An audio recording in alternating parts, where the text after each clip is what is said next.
welcome back to Market Day Report. I am Scott Shelly, otherwise known as the Cow Guy. Good morning. Happy Monday. Why don't we see what these overnight markets did for us here? Let's just jump right in before we waste any more time. Let's take a look and see what that corn board did for us. Let's bring up corn and see. But, on Friday we were higher, but we've given back some of that real estate here in the overnights when it comes to Monday morning. We're down about 4 cents across the board. We've got a May board down 4 1/4 cents, 435.5 is last year, a penny off the lows. And D's down 3.5 cents to 468.5. That's corn. Let's go see what the soybeans did. They backed up a little bit as well, 7 cents lower. May down to 11.77 even. That's 2 cents off the low there. SEP down 7 cents to 11.70. How about that? Just a half cent off the low out there. So far, pretty negative. Wheat was negative as well, down 4 cents in Chicago. That's the May contract, 5.33 3/4 is last. That's a penny and a quarter off the low of the day. And you go out to the D's, that's 5 cents lower at 5.77 3/4, and that was the low of the day. So trading week already on our heels. I guess maybe it was a one-day wonder. We'll see. But hard red wheat in Kansas City, that's 9 3/4 cents lower in the May contract. 5.79 evens last. That's a penny and a half off the lows. If you go out to that December contract, we're 7 cents lower to 5.91. That's about 3/4 of a cent or 3 ticks off the low of the day out there. That's decent. Let's move on to the spring wheat in Minneapolis. Well, Minneapolis, that's also lower by 4.5 cents basically across the board. May's down 4.5. 6.58 1/4 last, a penny and a half off the low there. Deese has not even opened up. That's how slow it is. So we'll just skip over that and we'll move on to the cotton market. That looked to be just a tad better. And it was 104 points higher in that May after the carnage that we saw last week. 96.32 is last. That brings us to our next guest analyst, and that's going to be Mr. Brian Hoops. He's with Midwest Market Solutions. He's the president there in Springfield, Missouri. Thanks for being on. All right, brother. Was that just a one-day one? Okay. It's like football to me, right?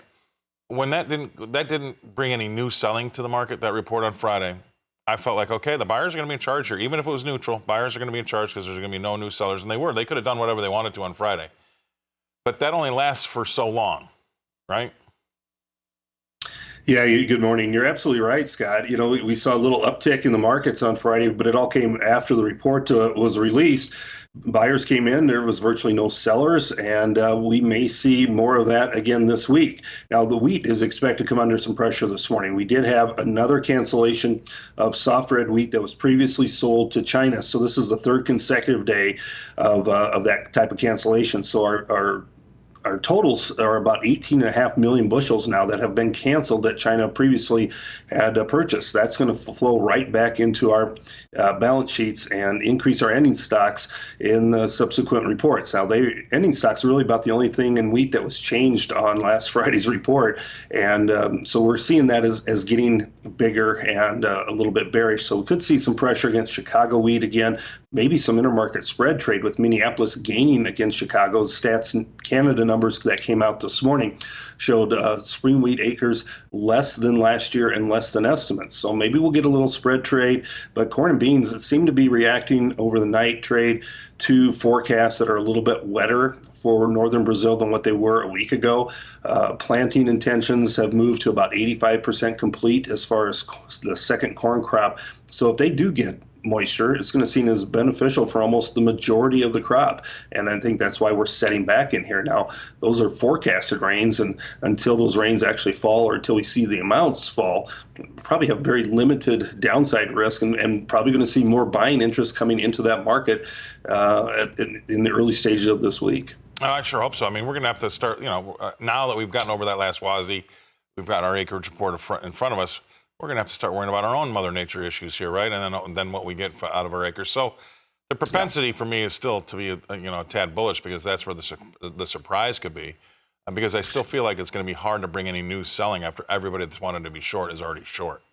Right, exactly. We talked about 2-3 weeks ago changing that narrative from selling every rally and getting short in these markets to now starting to worry about weather in South America, weather in the United States. Texas is getting planted for as far as their corn crop. There's a lot of field work being done here in Missouri and parts of Oklahoma and Southern Plains. A lot of crop going to be going in the ground relatively soon. So we're going to start worrying about our weather here in the U.S., just like South American weather. That gives us more volatility and really kind of eases that selling pressure until we can see how much of the crop has been planted and how good those conditions are going forward.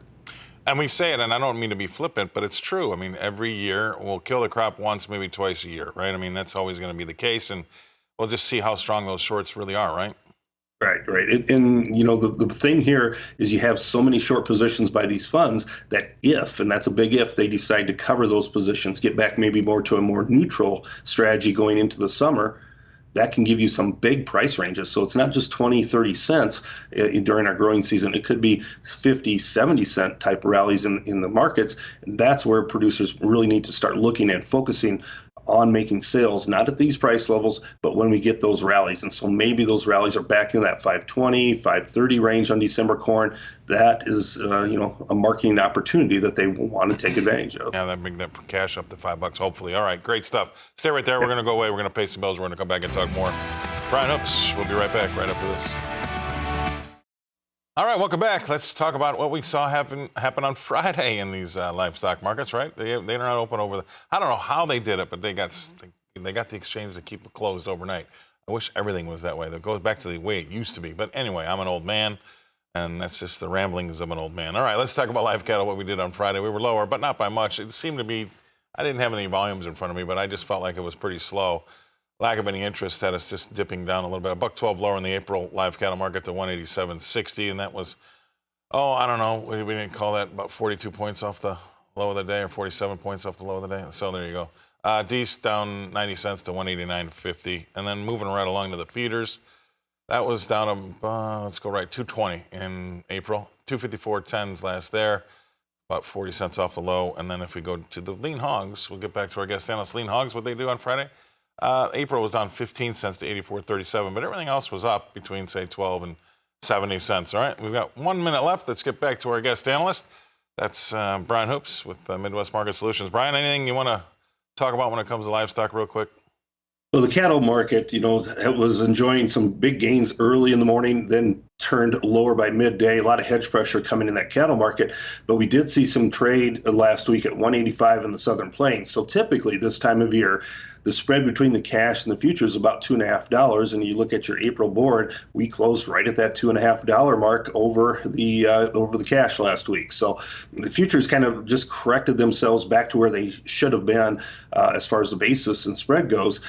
This week, if we can see that higher cash trade, futures have more room to anticipate to the upside in here. So kind of ignore that technical action on Friday wasn't real positive. Maybe you get a little follow through selling, but overall, we're going to watch what that cash market does. And if it's steady to higher, like a lot of the calls are right now, futures do have more room back to the upside. Man, you want to tell these guys, I mean, I don't have any cattle customers. I'm not a broker anymore, but man, just have to remind yourself how you felt those first couple of weeks of December, and you might want to be buying some puts in here. I don't know about you, but I'm just saying. But anyway, it's a good idea to do something. All right, man. Great way to start the week, Reether. Thank you very much, Brian Hoops. He's with Midwest Market Solutions in Springfield, Missouri, and